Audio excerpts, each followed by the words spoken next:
Tak apa lah guys, you relax je sebab I akan potong gaji Pak Azizi. Okay.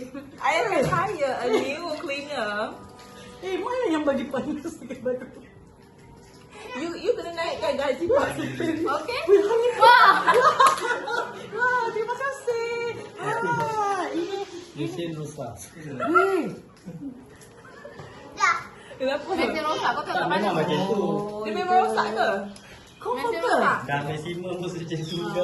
Dah 2 kali Ini buat. bila dia punya microwave tak berapa okey lah. Tak baca, tak baca. Tak apa. Okey.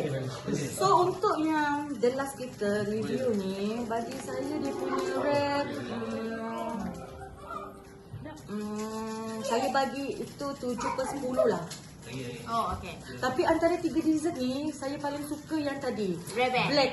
Black. Yang black apa? Black frozen tu. Saya paling suka. Memang, kalau you orang rasa pun macam, sedap pun dia punya coklat. Tak tipu. Ya, kita beli- Mungkin you orang boleh rasa dessert lah. Tapi untuk drink tu, saya rasa you orang kalau siapa peminat matcha, kena order apa tu? Apa nama dia? Matcha pink matcha velvet. Yes. Kalau coffee kena try apa tadi tu? Tu punya apa nama dia? Kopi punya Latte latte. tiramisu. Okay. So, the end there, Sokno Coffee punya minuman dengan dessert ni macam mana? Boleh repeat. Boleh repeat. Boleh. Next time kita akan repeat bila balik KL nanti lah. Price range macam mana?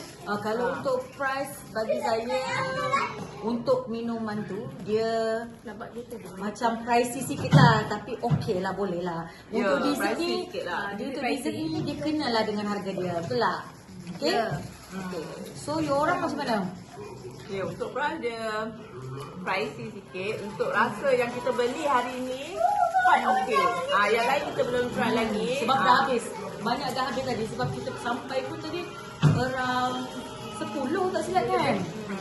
So apa yang kita beli hari ni kita tak berapa menyesal lah. Just nice kan. Ya, actually dekat Kelantan ni banyak lagi kafe-kafe kopi. Tapi sebab yang ini benda ni viral and then ramai orang sampai queue pun.